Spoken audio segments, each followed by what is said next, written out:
We now come on to the first statement on the Middle East, and I call the Foreign Secretary David Lammy. Well, with permission, Madam Deputy Speaker, I'll make a statement on the Israel-Iran conflict. Since I last updated the House, the United States has struck 3 Iranian nuclear sites at Esfahan, Natanz and Fordo. Defence Secretary Pete Hegseth has said their action was intentionally limited. Britain was not involved in these strikes, just as Britain was not involved in Israel's operations. But Britain has long had concerns about Iran's nuclear program. Iran can never have a nuclear weapon. The United States has now taken action to alleviate that threat. Nuclear-armed Iran would endanger the immediate region and threaten the global community. This is a perilous moment in the Middle East, Madam Deputy Speaker. Waves of strikes between Israel and Iran have now lasted for 10 days, continuing overnight. I know the whole House will have in their thoughts the many civilians impacted by the fighting. I can confirm today this includes 1 British national injured in Israel. We've reached out to offer consular support. Madam Deputy Speaker, Iran has consistently failed to reassure the world that it was not pursuing a nuclear weapon. The House will recall Prime Minister Gordon Brown calling out Iran for perpetrating serial deception over years after exposure of the fortified Fordo nuclear site. Today, their enriched uranium stockpile is 40 times the JCPOA limit. Iran is enriching at 60%. Typically, a commercial nuclear reactor like that at Sizewell operates with uranium enriched at between 3 and 5%. Iran lacks any civilian justification for this level of nuclear activity, and the International Atomic Energy Agency Board of Governors has declared Iran in breach of their nuclear non-proliferation obligations. Mr. Speaker, as we respond to this fast-moving situation, our first priority remains the welfare of British nationals in Iran and Israel, and our staff on the ground. Our crisis teams in London and the region have been working round the clock. Israel has put restrictions on its airspace since Friday the 13th of June. The British Embassy in Tel Aviv and British Consulate in Jerusalem are open. All our diplomats remain in place, supporting British nationals. And we have bolstered the embassy in Tel Aviv with a rapid deployment team from the UK. We have been working closely with the Israeli authorities to prepare flights to evacuate vulnerable British nationals and their dependents. Yesterday, we launched a booking portal for British nationals. Today, as soon as it was possible to enter airspace. Mr. Speaker, I can confirm to the House that a Royal Air Force A400 has flown in to Tel Aviv and taken 63 British nationals and their dependents to Cyprus, from where they will be brought home this evening. Further flights will follow in the coming days, security allowing. We will prioritise those with greatest need and contact those allocated a seat directly. We will send updates on future flights to all British nationals registered with the Foreign Office, and I encourage all British nationals still in Israel and the occupied territories to register their presence so they receive our updates. These British nationals should follow instructions from the Israeli authorities. International land border crossings to Jordan and Egypt are open, and commercial flights continue from both those countries. Consular teams are on hand to assist British nationals who have crossed the border. In Iran, airspace remains closed and there has been a near total internet shutdown. Due to the security situation, we took the precautionary step last Friday of temporarily withdrawing our staff from Iran. The embassy is operating remotely. though our ability to support British nationals still in Iran is extremely limited. The House will know that the Foreign Office has advised against travel to Iran since 2019. Those seeking to cross Iran's land borders can contact the FCDO for assistance, including with additional paperwork. And British nationals in the wider region should also closely follow our travel advice. Mr. Speaker, following a US security alert for their nationals in Qatar, out of an abundance of caution, we now recommend that British nationals in Qatar shelter in place until further notice. Alongside our consular teams, Mr. Speaker, our diplomats are fully engaged in trying to end this crisis. We can and we must find a negotiated solution. The window has narrowed, but the risks of further escalation are so great and the costs so considerable for Britain and all in the region that this is the government's priority. We don't yet know precisely how far the US strikes have set back Iran's nuclear program, but there remains the need for a durable diplomatic solution. Strikes cannot destroy the knowledge Iran has acquired over several decades, nor any regime ambition to deploy that knowledge to build a nuclear weapon. That's why we've been working so intensively with the new US administration to reach a new agreement with Iran. Iran and President Trump's envoy, Steve Witkoff, held 5 rounds of negotiations. Britain joined France and Germany in 7 rounds of engagements with Iran as well. Even after the Israeli strikes, I traveled to Washington and then Geneva last week, meeting in the White House with Secretary Rubio and Witkoff. And then sitting opposite Iranian Foreign Minister Araghchi in several hours of talks, pushing for Iran to accept the diplomatic off-ramp. And directly after the US strikes, we've been at the heart of a collective drive with partners to get back to negotiations. My right honourable friend, the Prime Minister, has spoken to President Trump. I have spoken to Marco Rubio and Israeli Foreign Minister Saar. We have both been in touch with European and Middle Eastern partners. And this was why I spoke again to Minister Araghchi yesterday as well. My message for Tehran was clear. Take the off-ramp, dial this thing down, and negotiate with the United States seriously and immediately. The alternative is an even more destructive and far-reaching conflict which could have unpredictable consequences. Mr. Speaker, the situation presents serious risks to British interests in the region. Having moved in additional assets on a precautionary basis, force protection is at its highest levels.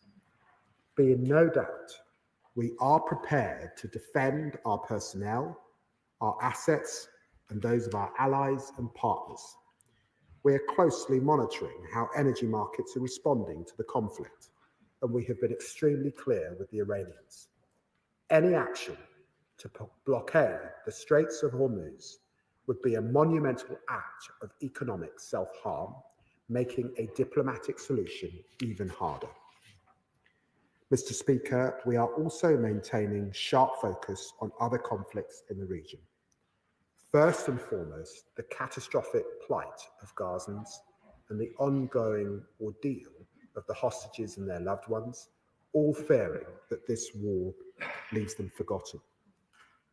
Today I met Ali Sharabi, held in chains by Iranian-backed terrorists, who was released from Hamas captivity only to discover they had murdered his family.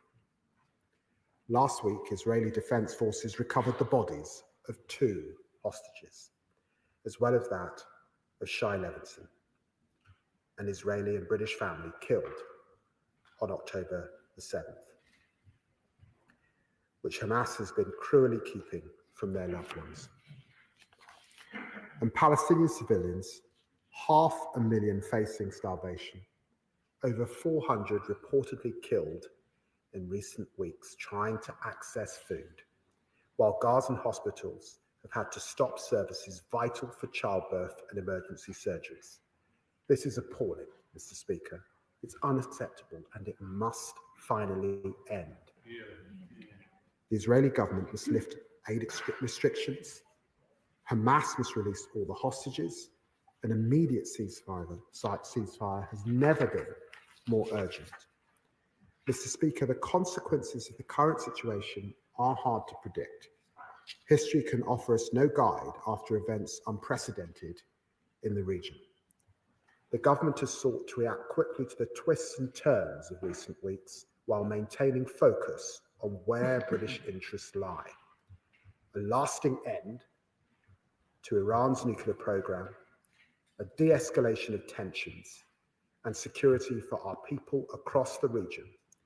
We will continue to persevere with diplomacy. I commend this statement to the House. Shadow Secretary of State Dame Priti Patel. Thank you, Mr. Speaker. 2 weeks ago, the IAEA produced a report that was damning on the Iranian regime. Iran was not cooperating, breaching its obligations, and had over 400 kilograms of uranium enriched to 60%, far beyond any level needed for a civilian nuclear program, and enough material to create at least 9 nuclear devices. Their nuclear facilities are buried deep underground to hide their program. And all this from a despotic, authoritarian regime that represses and tortures its own people. It's committed to the annihilation of Israel, the world's only Jewish state, and is responsible for so much of the suffering in the region through its sponsorship of terrorist proxies. It is supporting Putin in its illegal war against Ukraine and is involved in plots and activities that undermine our national security here at home on a daily basis. Mr. Speaker, it is for these reasons and many, many more that the Iranian regime must never be allowed to have nuclear weapons. That is why we stand with those working to stop them. As His Majesty's opposition, the House will know that we will always put the defence and security of our country first. And that's why we will work constructively with the government to secure the protection of British people and our national interests. We will support the government when they're doing the right thing, but also question, challenge and press ministers to go further when we think more needs to be done to safeguard our interests. It is in that spirit of constructive scrutiny, in the national interest, that I put these questions and points to the Foreign Secretary. Firstly, British nationals and dual nationals continue to be stranded in Israel and the Middle East due to airbase closures. Now, I've written to the Foreign Secretary about this matter and note the progress with today's flight. And I do want to thank the Foreign Office for the work they've been doing with many families who I've been in touch with as well, who have been able to get on that flight today. So can the Foreign Secretary tell us how many British nationals may need to be repatriated? What resources are being deployed to support those efforts? Is there enough capacity to match the numbers that is needed to leave? And why does it seem that the US and other European countries were ahead of us in their operational planning to bring back their citizens? The Foreign Secretary has mentioned the US Embassy advice, and now he's given advice to British nationals in Qatar today. Will there be any further notifications for other British nationals in GCC states? Second, on Iran's nuclear program, the Foreign Secretary on radio this morning could not say how effective the weekend strikes were, and I understand that will take time to get information. But if more strikes are planned to further degrade Iran's nuclear capacities, will the government consider supporting these? The government has not taken a clear position on the actions that the US and Israel have taken, but we have seen reports of the apparent legal advice from the Attorney General cautioning against UK involvement. And while I appreciate that the Foreign Secretary cannot comment on any legal advice, does the government have a position on the lawfulness of these strikes? And does he welcome the ends as well as the means to achieve this? Does he share my cynicism about Iran's attempt to cloak itself in the UN Charter? That's the same UN Charter it has undermined with its brutality for decades. And can the Foreign Secretary confirm if the US will be permitted to take action from Diego Garcia should future strikes on Iran be needed or actions to defend Israel? Or does the government think that there are legal barriers to the US in doing so? Third, with heightened tensions in the region, Can the Foreign Secretary give an update on what further steps are being undertaken to safeguard British military assets in the region and our partners from any unwise military action taken by the Iranian regime? And I say this considering the reports that we heard about over the weekend with the arrest of a suspected Iranian spy plot targeting our base in Cyprus. Are we now stepping up efforts to protect bases? Fourth, what steps are being taken across government and with our police, counter-terrorism, security services to reassess the domestic threat levels? The Foreign Secretary cannot go into operational details, so can he give assurance on the robust action and disruptions to any potential Iran-backed plots that are underway? He mentioned, and rightly so, the issue of Gaza and the fact that we absolutely must work together in terms of ensuring that humanitarian aid gets to people desperately in need of aid. Can the Foreign Secretary update us on what steps he's been taking to engage with Israel to get more aid into Gaza?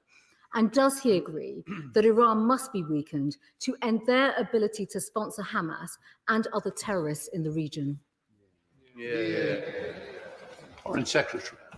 I'm very grateful, Mr. Speaker, to the tone and the cooperative context in which the Honourable Lady has made her remark, and quite rightly she has a number of questions which I will attempt to answer. But let me just begin by saying, fundamentally, we are in agreement that Iran and the regime in Iran can never have a nuclear weapon, and all of our efforts are designed to ensure that that is the case.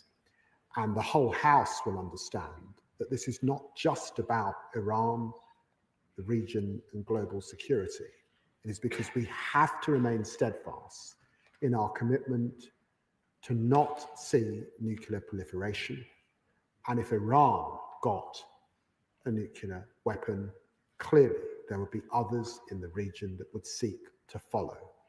And so it's a sober commitment that really begins 80 years ago that we must see to completion in relation of their ambitions. She asks about the British nationals in Israel. There are just over 4,000 British nationals that have registered their interests following our appeal last week. And we would estimate that somewhere between 15 to 25% of them indicate, this is following the pattern in previous crises in Israel and in the region, take up the offer of British assistance to leave. As she knows, the airspace has been closed, and so that offer up until this point was about getting them to the border. But I'm very pleased that that flight has landed and taken off. We hope to work with the Israeli government on further flights in the area. My understanding is that there has been a military plane that the Americans have put on for their citizens from Israel, but she will understand the uniqueness of the relationship that the United States has with America that facilitated that opening up. And I'm very pleased that we have been able to garner that same agreement today with the Israeli government.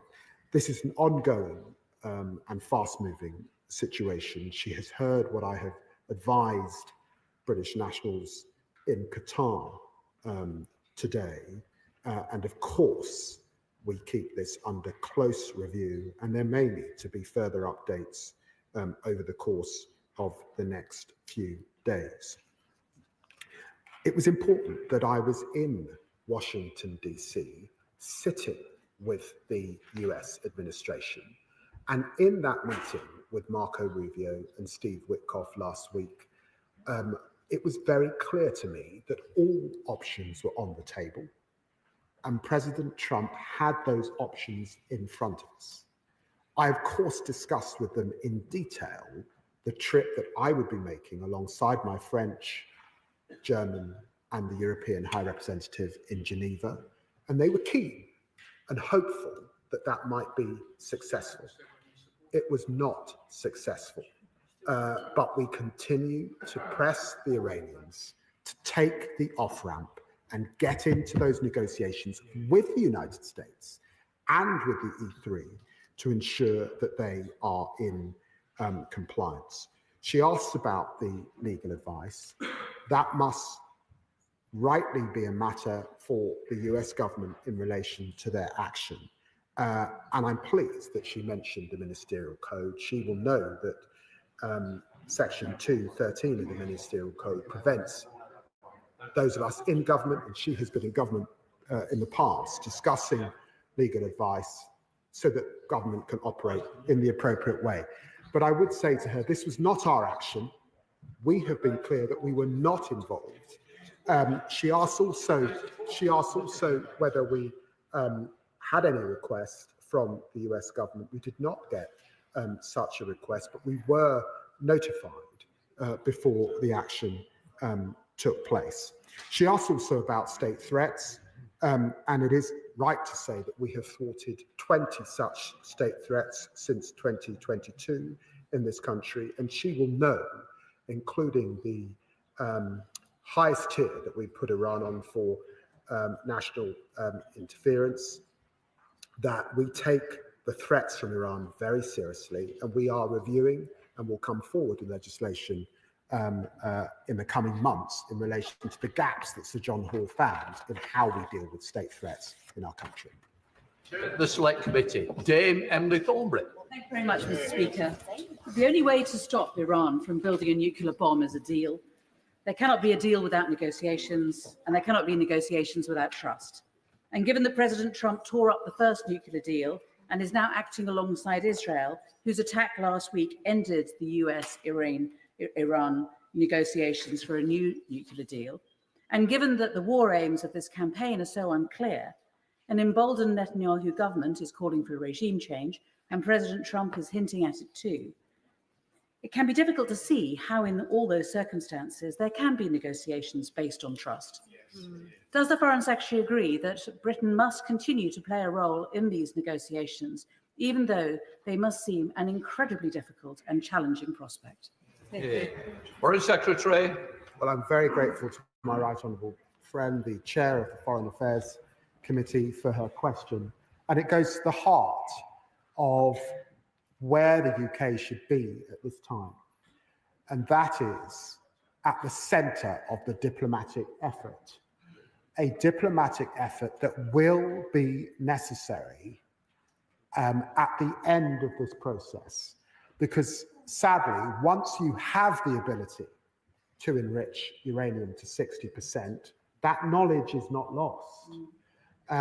It is the stepping stone to an advanced weapon, and therefore only a diplomatic solution and the correct framework can ensure that we keep the global community safe. Liberal Democrat spokesperson Callum Miller. Thank you, Mr. Speaker. I also thank the Foreign Secretary for the advanced sight of his statement. On these benches, Mr. Speaker, we share in the condemnation of an Iranian regime that poses an existential threat to Israel and has terrorised its own people as surely as citizens from other countries around the world, including the UK. That is why we support the consensus in this House that Iran can never be allowed to have nuclear weapons. Yet it is not clear that military action by Israel and the US can provide the long-term lock on Iran's nuclear ambitions, which we need. Following this weekend's strike, it is reported that Iran will work at pace to develop weapons with what remains of their enriched uranium supplies. This should give pause to those on the Conservative and Reform benches who have breathlessly echoed President Trump's line that these strikes have been an unrivaled success. For instead of bringing security, Trump and Netanyahu's unilateral actions have increased uncertainty and the risk of a full-scale regional war. Their belief that might is right both further erodes the rule-based international order and undermines the prospects of containing Iran and other rogue states in the long term. This is not in the UK's interest. That is why Liberal Democrats have called consistently for the application of robust diplomacy, supported by IAEA monitoring and grounded in international law, as the only sustainable way permanently to limit Iran's nuclear ambitions. Our immediate priority must now be to ensure the safety and support of British nationals in the region, learning the lessons of unacceptable delays on previous occasions. So I ask the Foreign Secretary, why has it taken over a week since the start of strikes to begin repatriating Britons from Israel? and what more is being done to support those in the wider region who want to leave. The government has also remained silent on the legality of this conflict, Mr. Speaker.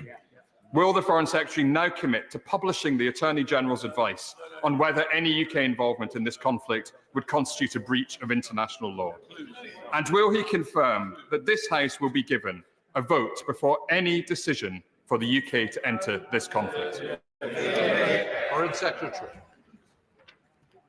Well, Mr. Speaker, I agree with the honourable gentleman and the thrust of his remarks, which are around diplomacy and the need for diplomacy at this time.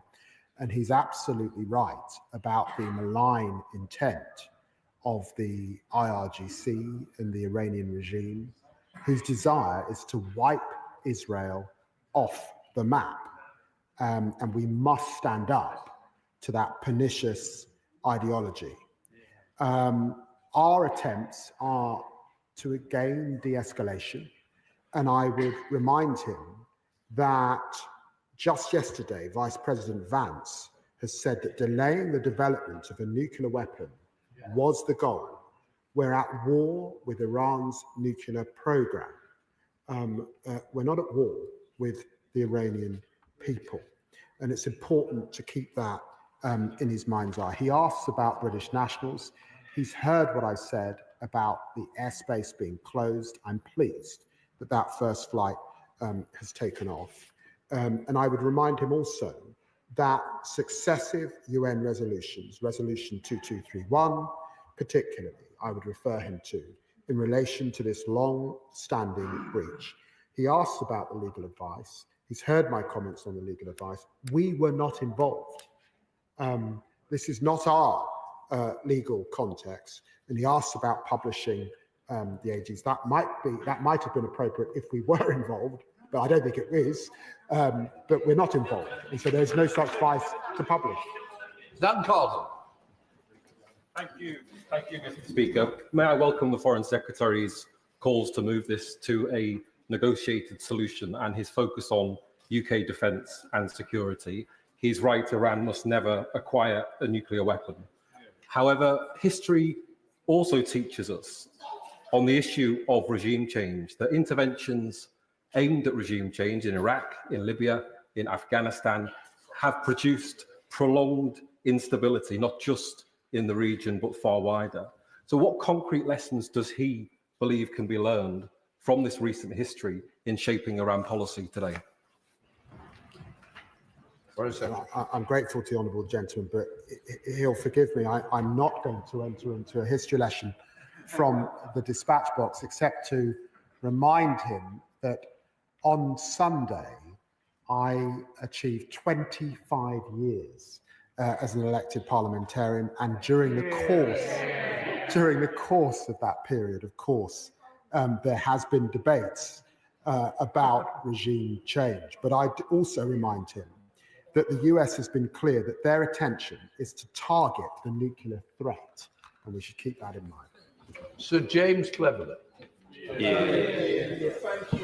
Thank you, Mr. Speaker. Will the Right Honourable Gentleman, the Foreign Secretary, concede now that the international community's unwillingness to take robust action through things like snapback and the JCPOA mechanism is part of the reason why Israel felt the need to take the initial strikes and for America to do likewise? I agree that ultimately diplomatic means will be the only long-term resolution to this, but that's not just about asking nicely for Iran to put its nuclear weapons away. It is about enforcing them and making sure they do through mechanisms. So will he ensure that if we're not going to be involved in military action, I understand the reason why we might not want to do that, we will ensure robust action is taken underpinned by things that will force Iran to do the right thing rather than just hoping that they'll do the right thing. For his secretary. Well, I'm grateful to the right honourable gentleman, and I know that he knows how difficult it is dealing with Iran. He will remember that under JCPOA, they were allowed to enrich to 3.67%. 3.67. And today, they're at 60%. And the question is, How could that possibly be for civilian use? And I challenged the foreign minister from Iran about this on Friday. We've had 7 rounds of negotiations with the Iranians, and those rounds begun under his government, and he would have been foreign secretary for a period when those begun. And they have obfuscated, they have deceived, and the time now is to get real. Uma Kumram. Speaker, can the Foreign Secretary assure this House that the escalating conflict in Iran, where we all want to see urgent de-escalation, will not take focus from the UK's efforts to end the devastating war in Gaza, to help the Palestinian people, to free the hostages and lift restrictions on humanitarian and medical aid? Foreign Secretary. Well, I'm very grateful to my honourable friend. The loss of life over the last few days, hundreds of people who've lost their lives queuing for food is appalling and should offend us all. And of course, when I spoke to Israel's foreign minister yesterday, I reminded him once again about my deep concerns about the new system that Israel has put in place to deliver aid, and our belief that that system will not work, and we need to return to a much better provision. Alfred Brown. Thank you, Mr. Speaker. The Foreign Secretary has said that Iran must not be allowed to have a nuclear weapon. So does he therefore support the recent targeted strikes by the United States and Israel on Iranian nuclear facilities, yes or no? And if not, can he explain how exactly that inaction would have curtailed Iran's nuclear ambitions?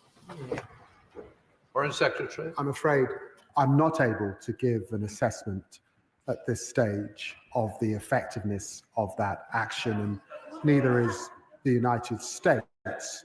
And the Honourable Lady may think that that is a binary question. I don't believe it is a binary question.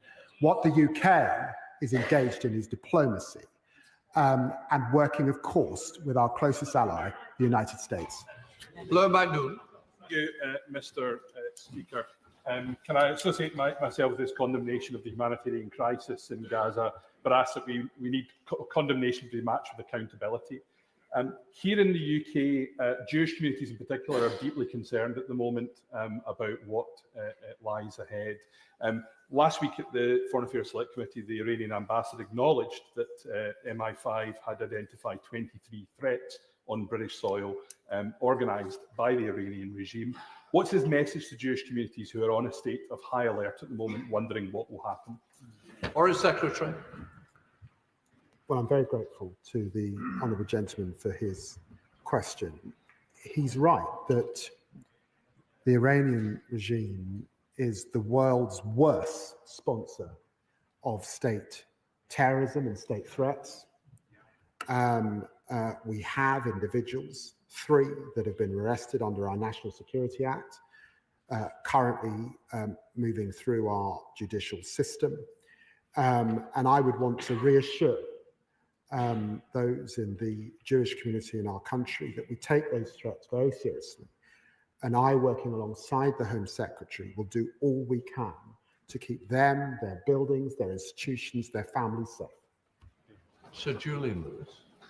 As usual, I agree with much of what the Foreign Secretary has to say, but I do have to ask him, how many times must a terrorist-funding, fanatical regime threaten to wipe another country from the face of the earth before a government advised by Lord Hermer of Chagos acknowledges that military action to delay and degrade its nuclear weapons program is both ethically and legally justifiable? Foreign Secretary. I simply say to the right honourable gentleman, and I say this with all respect, there is a convention in our country about the very important role that attorney generals play in our government, able to give government advice when asked for. It happens under all governments, and I don't really recognise the caricature that I've heard or some of the reports. And I want to make it crystal clear: we were not involved in this action, and therefore, really, some of what's being said is wholly beyond the pale. Abdusam Mohammed. Mr. Speaker, many of my constituents have contacted me over the weekend, fearful of the fallout of US intervention in Iran. They know, and we know, that wars do not make the world a safer place, but much more dangerous. Their concerns are not unwarranted. In 2002, Netanyahu offered a guarantee that regime change in Iraq would bring enormous positive reverberations to the region. But we now know that there was no imminent threat, and there were no evidence of weapons. The scale of the disaster, not just in Iraq, but across the region, was so profound that the Chilcot inquiry insisted any future military intervention must be met with rigorous scrutiny. Does the Foreign Secretary accept this scrutiny, and will he again provide reassurance to the House that we will not enter an endless war fueled by provocative, reckless provocateurs? Foreign Secretary. I'm very grateful to my honourable friend, and just to say to her, I was in the House during that period in which Chilcot was making his work, and of course I'd want to reassure her that our government, and I hope all future governments here in the UK, have learned from its findings. Brown. Mr. Speaker, the Foreign Secretary has confirmed that Britain was not involved in the strikes on Iran. Will he also confirm whether or not the US administration sought permission to use Diego Garcia as the launch point for these strikes? If it was sought and was denied, on what basis did the Prime Minister deny permission? And if it wasn't sought, what does it say about the UK-US relationship that America would rather fly around the world from Missouri than launch from Diego Garcia? Foreign Secretary. They did not seek that advice. Elise Ballinger. Thank you, Mr. Speaker, and can I thank the Foreign Secretary for his measured approach to this crisis. In past rounds of violence, Iran has often lent on its proxies to conduct retaliation. That includes the Houthis of Yemen, who up until recently have been attacking UK and international shipping in the Red Sea. Can I ask the Foreign Secretary what steps he is taking to protect UK shipping in that area and to keep those trade routes that are so vital for our country safe? Foreign Secretary. We have seen that Iran's proxies have been considerably degraded over this period. Hezbollah, Hamas, and the Houthis held back, but still active in the Red Sea.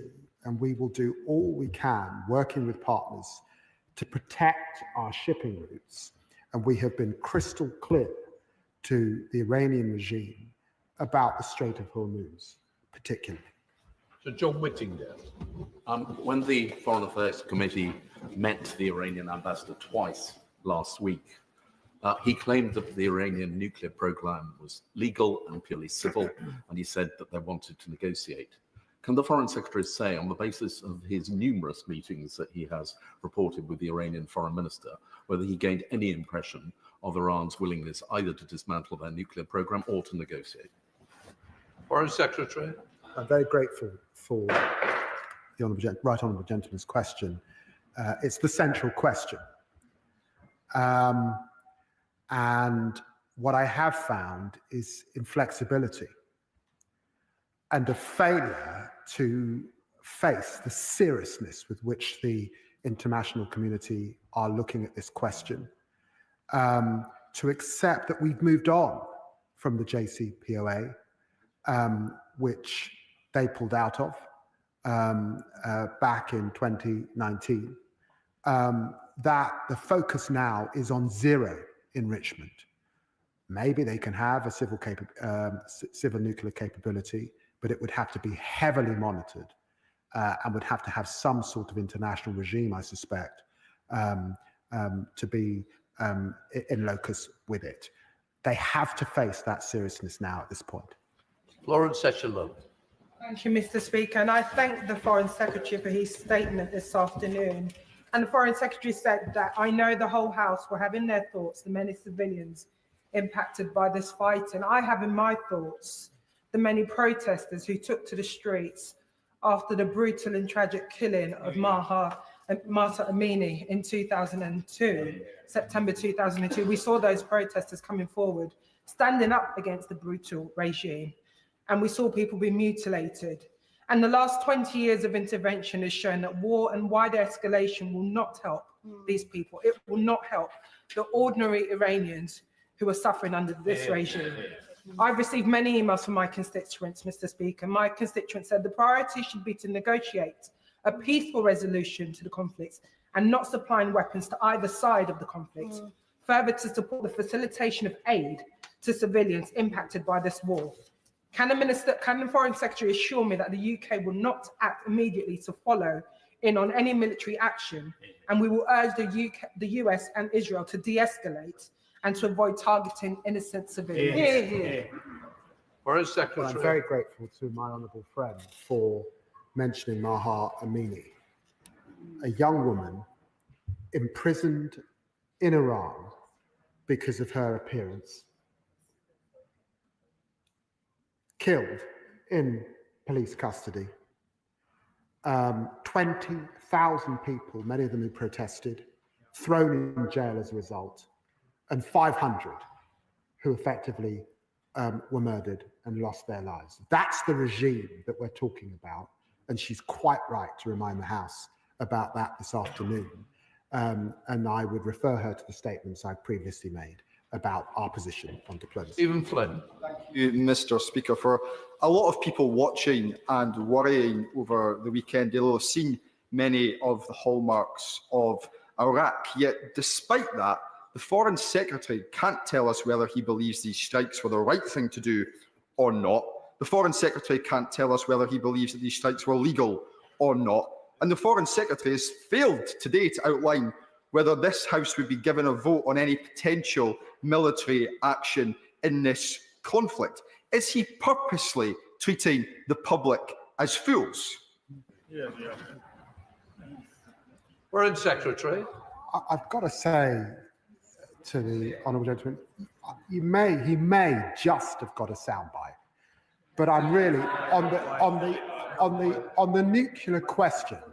I'm not going to take lecturing from the honourable gentleman. I'm afraid he's got a very sorry record in relation to that very serious matter. We have been very clear that diplomacy is the way, that de-escalation is our position. That's what you pursue if you're serious about foreign policy, and I recommend our approach to the honourable gentleman. Thank you, Mr. Speaker. May I first join the Foreign Secretary in thanking our brave service personnel from RAF Brize Norton for repatriating British citizens back from Tel Aviv. On this Armed Forces Week, I think we are all grateful for their courage and sacrifice. On Iran, let's be clear about the regime. It has killed thousands upon thousands, upheld brutal suppression of democracy, rights of women and LGBT+ people. It has demonstrated a consistent intent to sponsor terrorism and act through proxies and with violence in order to destabilize the region. But all military action must go through the process of international law, and it must be executed based on a plan and intent to return to democracy. Does my right honourable friend agree with me that we must do what we can to support de-escalation as soon as possible? Well, I'm very grateful to my honourable friend for his service in the RAF, and I'm sure he's thinking about former colleagues at RAF Akrotiri and across our 2 sovereign bases in this area, and about our bilateral defence partnership with so many countries in the region particularly. And I'm very pleased to make it crystal clear that the path through this is a diplomatic one, is for Iran to return back to negotiation and to recognise the power of the global community being absolutely clear. They cannot have a nuclear weapon. Bob Black. Thank you, Mr. Speaker. It's good news that the Home Secretary has finally decided, reportedly, to prescribe the treacherous terrorist group Palestinian Action. Now, given that she's done that at great speed after the attack recently, and the IRGC have conducted attacks or attempted attacks on this country multiple times. Will he now use his powers to persuade the Home Secretary to prescribe the IRGC in its entirety?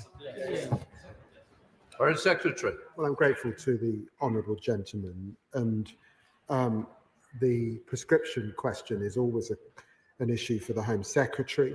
In the decision that she's made today, it's important to stress that it's a process involving all the relevant agencies and their assessment in the activities.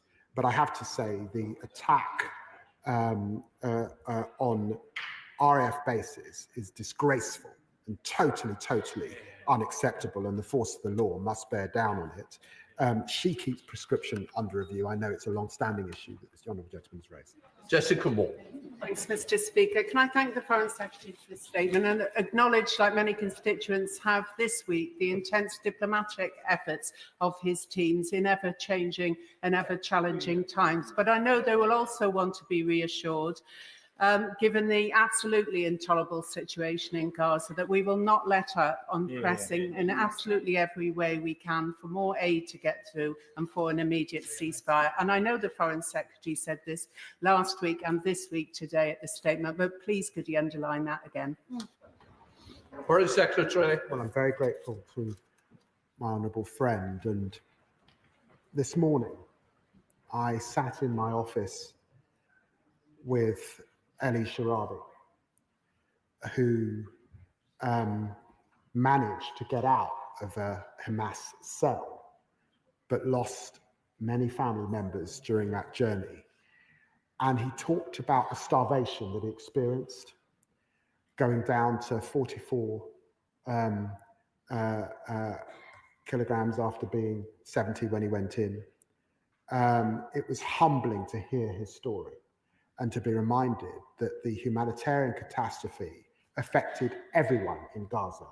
But he did say that the Hamas who were holding him ate plentiful while they watched him and others with him starve.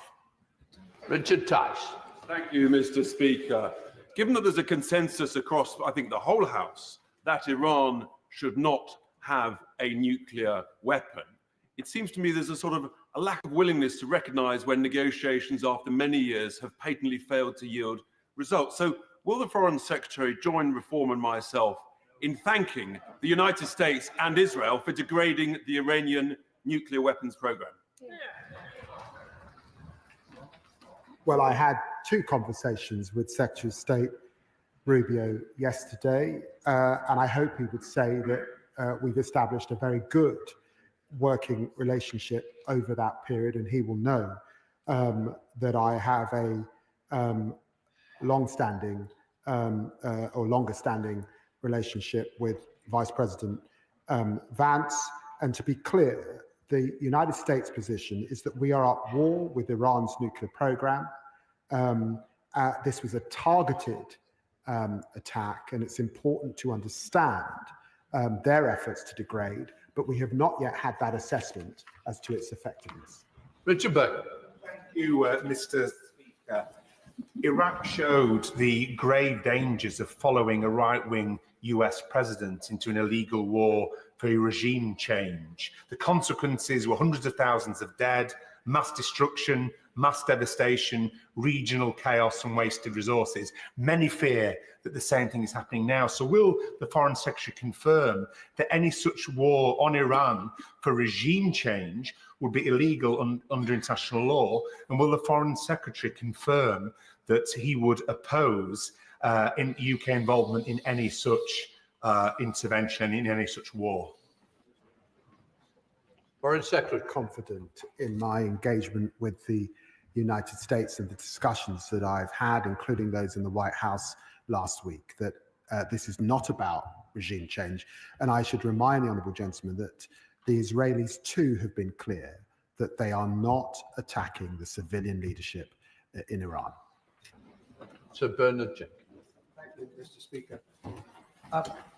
It does appear that the House agrees with the government's objective that Iran should never have nuclear weapons, but the government is prepared to rule the ends, but not the means. And it begs the question about who is really running the government. Why did Lord Homer's opinion on the legality of military action or UK involvement become public last week? Was it leaked? Was it briefed? And doesn't it demonstrate that the government is paralysed and divided over this question instead of leading from the front? Foreign Secretary. No. Laura Kirkby. Thank you, Mr. Speaker, and I commend the Foreign Secretary for urging calm and restraint at this troubling time. I know he's been engaging with European counterparts, notably France and Germany as the E3. But as the positions of the US and Israel and Iran harden, does the Foreign Secretary agree with me that this is a moment where our relationship with Europe as a collective force for diplomacy and peace is going to be crucial? Foreign Secretary. I'm very grateful to my honourable friend. It was important for the so-called E3, the United Kingdom, alongside Germany and France, working with the EU's High Representative to make clear our concerns about Iran's nuclear ambitions to the Iranian foreign, urge him to come back to diplomacy. And then all of us were on the phone to him again after the action. Of course, there's an important role for Europe, particularly as the custodians of the JCPOA, and because we have a decision to make about whether we will, in fact, snap back and impose a heavy set of sanctions on Iran if they fail to comply. Alan Maguire. Thank you, Mr. Speaker. Last week and today, the Foreign Secretary said that the government's first priority is the welfare of British nationals, and I welcome this. Yet, my constituent, who was caught in Iran with her baby, received unfortunately no support from the Foreign Office and had to plead with officials at the port to evacuate to Oman. This was not a secure route, and another ferry was bombed along the way. She and her baby are now thankfully safe, but still seeking their way back to the UK without their luggage or any provisions for their baby. Can the Foreign Secretary outline what steps are being taken to ensure British nationals, like my constituent, can be repatriated swiftly and safely if they so wish? Secretary. Well, I'm very sorry to hear about the position of her constituent and her baby. It must have been immensely stressful to make your way out of Iran in this way. She will know that we have been advising against travel to Iran since 2019. We are able to offer support on the border with Azerbaijan as best we can. But she will also know that the airspace is not open in Iran. But if she writes or is in touch with my honourable friend, the Middle East Minister, of course we'll look at it and what learnings there may be. Debbie Abrahams. Thank you, Mr. Speaker. First of all, I'd like to associate myself with the remarks about condolences to everyone that's lost loved ones. But, Mr. Speaker, we're increasingly seeing foreign leaders both flout international law, but also ignore our international rules-based system, won very hard after the Second World War. So what is my right honourable friend doing to ensure that we can get this back on track? Foreign Secretary. Well, I'm grateful to my honourable friend for the question. It was very appropriate to meet with the Iranian Foreign Minister in Geneva. In so many ways, the home under the United Nations umbrella of the multilateral system and the rules-based order. And that is why we were with him as the E3 and as the EU to reinforce messages that we share with the United States and to try and broker, and we will keep trying, a diplomatic solution. Jim Ramsey. Thank you, Mr. Speaker. This morning, the Foreign Secretary was repeatedly asked if he considered the US's bombing of Iran to be legal. Now, while I'm sure everyone in this House recognises the brutality of the Iranian regime, his obfuscation in reply was clear, as is the refusal to say whether Britain would get involved in any capacity if the US falls deeper into a conflict with Iran. Can we have a clear answer from the Foreign Secretary now to that question? And can he clearly state that de-escalation must mean no UK involvement? Foreign Secretary. Can I just say to the honourable gentleman, we have UK nationals in the region. We have UK bases in the region and force protection that is its highest level. We have several thousand troops in the region. Of course, their welfare is our priority. Of course, we've moved assets in a precautionary way into the area.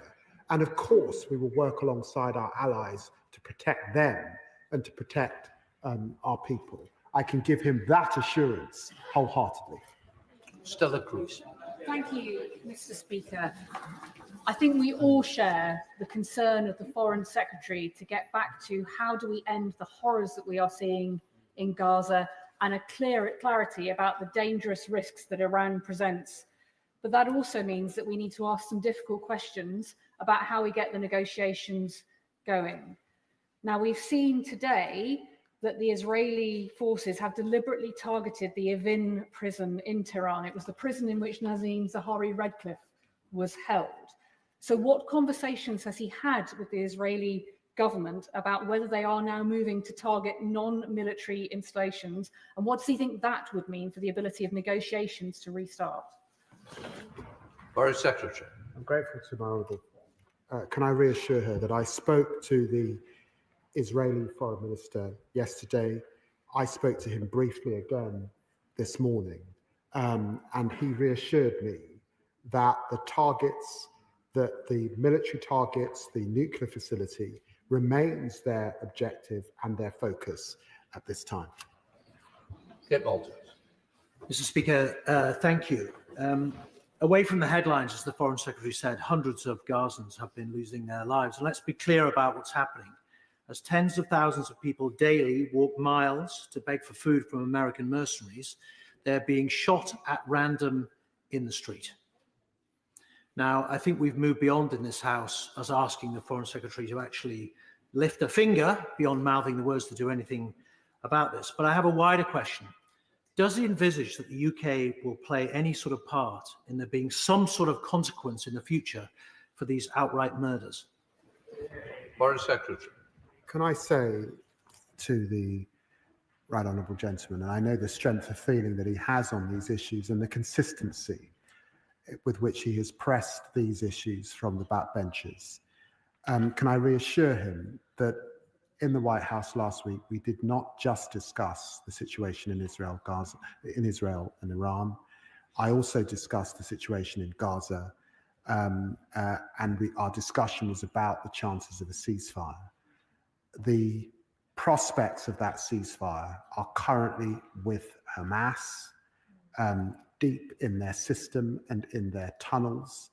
But I remain hopeful that we will get a breakthrough in the coming days and weeks, and that the suffering that we are seeing is alleviated.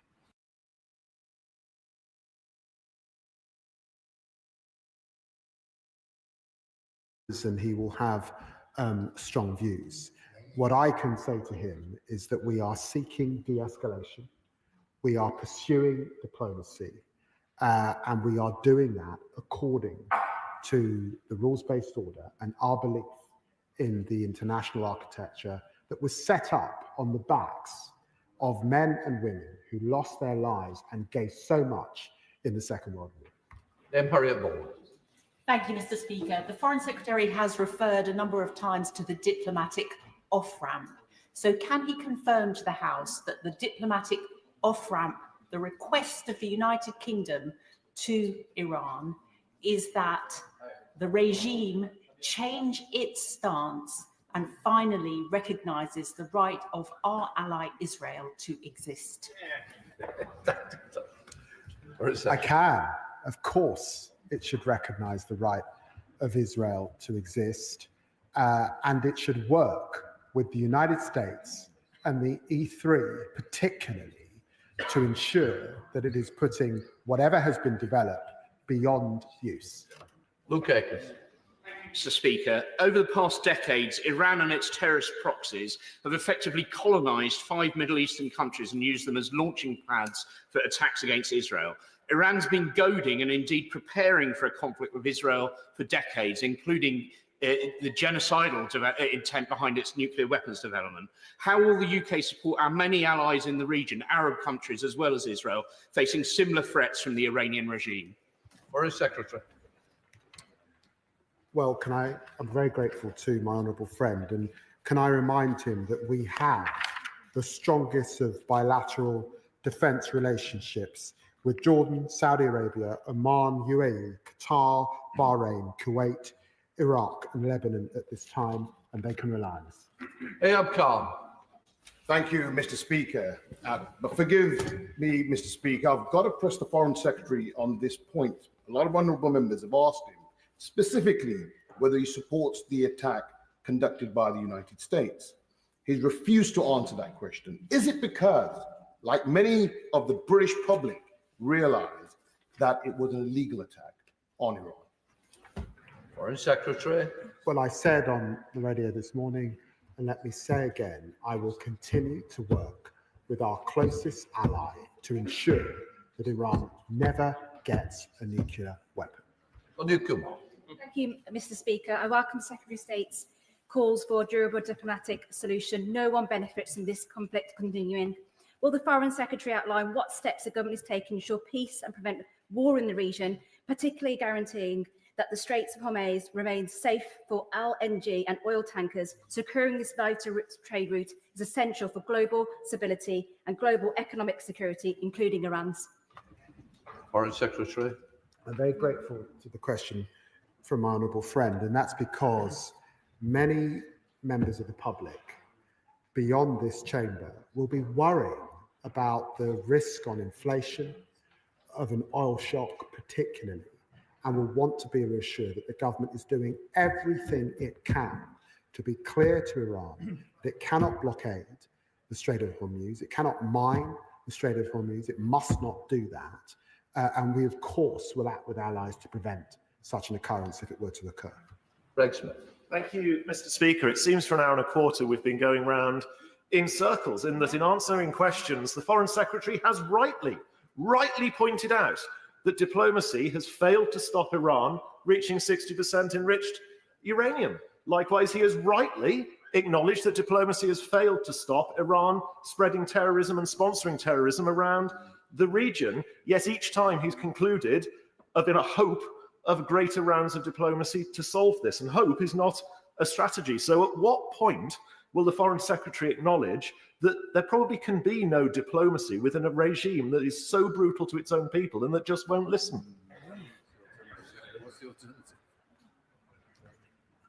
The honourable gentleman is a bright man.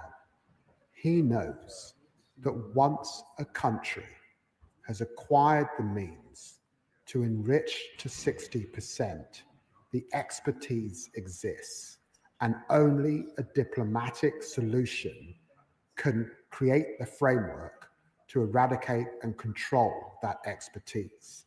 And that is why, in the end, this can only be dealt with diplomatically, and it's why President Trump is urging Iran to return to the negotiating table.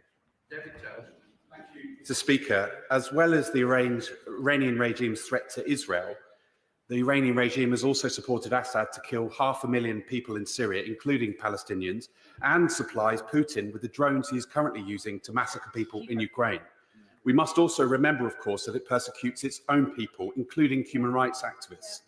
And just as ministers have, I'm pleased to say, engaged with Syrian activists in the UK to hear their views on the future of their country, can I ask ministers and the Foreign Secretary assure me that they will engage with human rights activists and democracy activists here in Britain to help guide their approach going forward? Well, I'm very grateful to my honourable friend's question. His articulacy is spot on, and I can give him that undertaking between myself and the Minister for the Middle East. Thank you, Mr. Speaker. We talk weekly in this place about Russia's illegal bombing of Ukraine. Now, Russia may not be a close ally like the US, but presumably, if international law applies to that, then the US bombing of Iran would likewise be illegal under international law. If not, then could the Foreign Secretary explain why international law would apply differently to the US and where that leaves us if this conflict escalates in the region? I say gently to the honourable lady, one should always be wary of moral equivalence. Russia invaded a sovereign country, and for and for the last years has been firing rockets into that country, aided by Iran.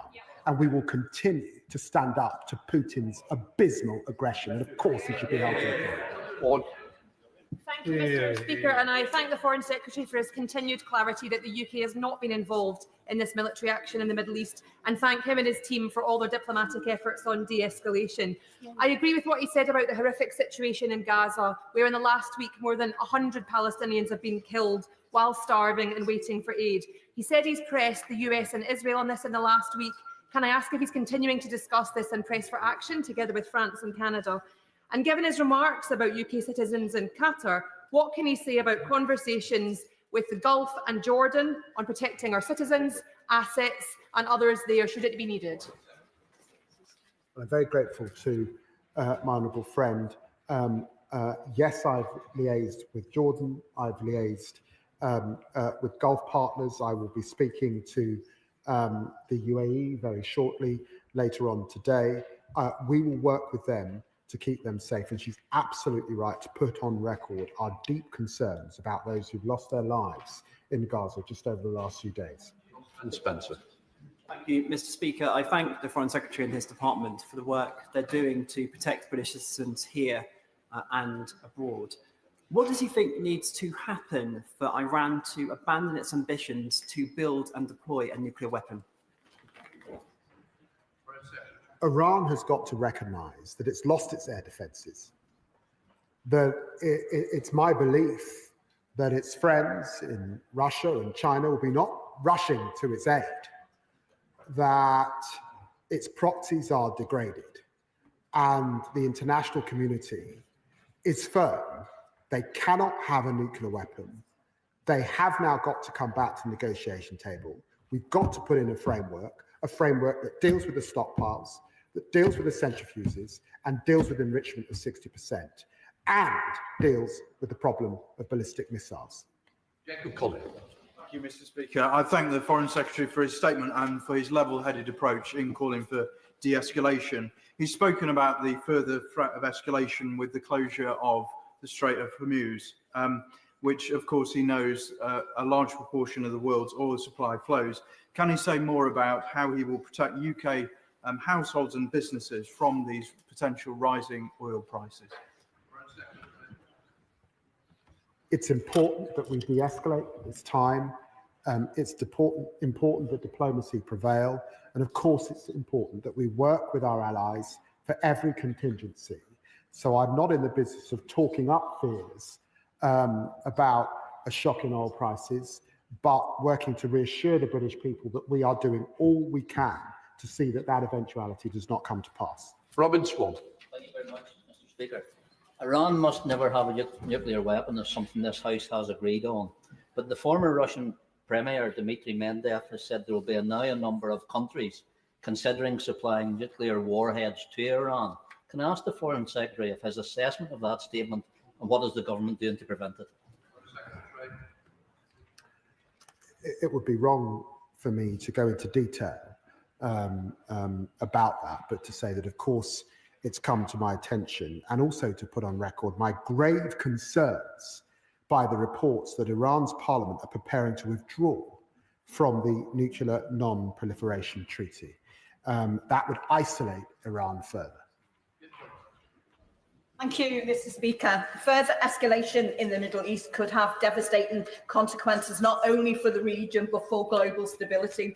And given the provocative and inflammatory rhetoric from President Trump and the risk of unpredictable US actions further destabilising the situation, can the Foreign Secretary set out what steps the government is taking to work with international partners to de-escalate tensions and protect UK interests? And can he give a definitive answer to the question about UK involvement?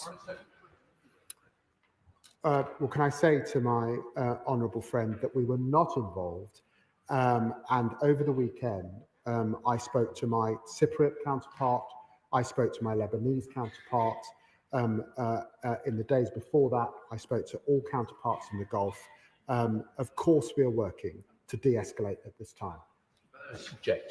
Mr. Speaker. In the event that Iran does launch a retaliatory military strike against the US, what does the government believe our Article 5 obligations would be with regards to military support for the US?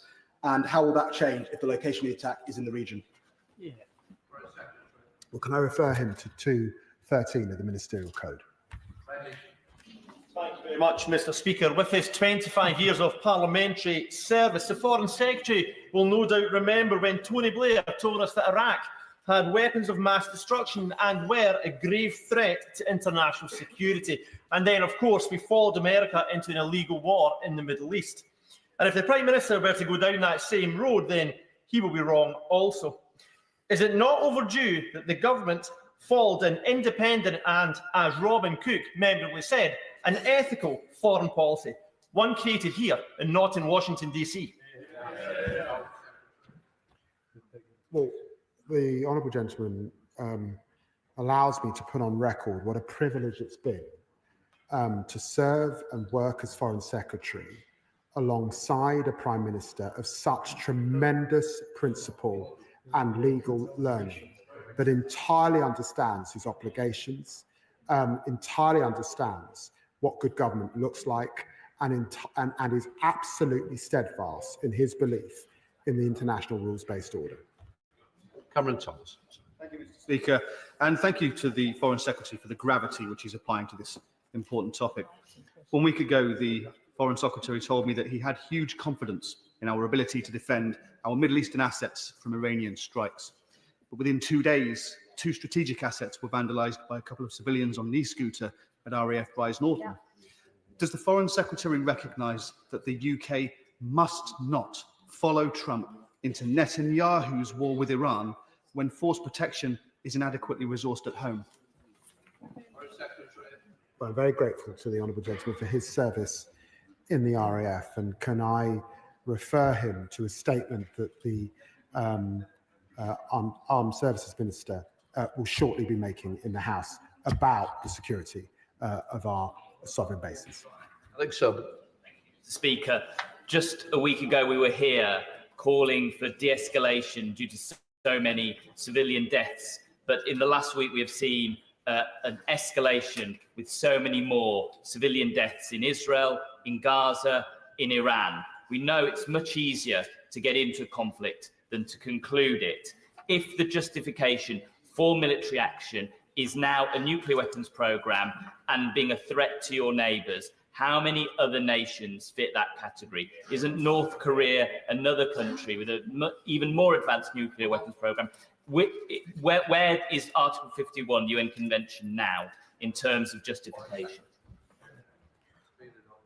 Well, my honourable friend's question goes to the heart of why it would be a travesty for Iran to withdraw from the Non-Proliferation Treaty, and why we must work to ensure that Iran does not become a North Korea. It must never have a nuclear weapons program, and we will do everything to stop that happening. David Simmons. I'm grateful, Mr. Speaker. The family of my constituent, Katie Solomon, have been in touch to share their fears about her as she shelters from Iranian attacks in Israel. And my constituent, Mehdi Mosleh, has told me about how his life in the UK started as a refugee from the Iranian regime. So can the Foreign Secretary tell my constituents in the House why, given Iran's record, he is finding it so difficult to follow the Prime Minister in welcoming the actions of our allies in seeking to reduce the risks posed by the Iranian nuclear programme? Well, can I say to the honourable gentleman that he will recall that in representing my constituency in Tottenham, I have the Stamford Hill area of London, which is the home of many in our Orthodox Jewish community, many of whom are in Israel as we speak, sheltering too in their bunkers. So the picture he paints is one that I recognise, and it's why I'll do everything I can to work with them and protect them. Mr. Speaker, and I'd like to thank my right honourable friend for his statement. Dozens of people from my Hendon constituency have been stranded in Israel and Iran. I thank the Foreign Secretary for his hard work on this issue, and it's good news that the first flight has already occurred. Can he say more about the timeframes for potential future flights, and also say more on what is being done to support those looking to leave Israel by land, borders, or by sea? I updated the House about our rapid response teams that are working in Israel and at borders for those who are able to journey to the land borders in Jordan and Egypt to leave. We have a flight in the air as we speak, and I expect that there will be further flights in the coming days, but it does depend on airspace and how those days look. Lincoln Chop. Thank you, Mr. Speaker. I thank the Foreign Secretary for a statement in which he says that he's been crystal clear with the regime in Tehran. I hope he's been a lot clearer with them than he has been with the House today, because I'm going to give it one more go, because I genuinely don't understand why he can't answer this question.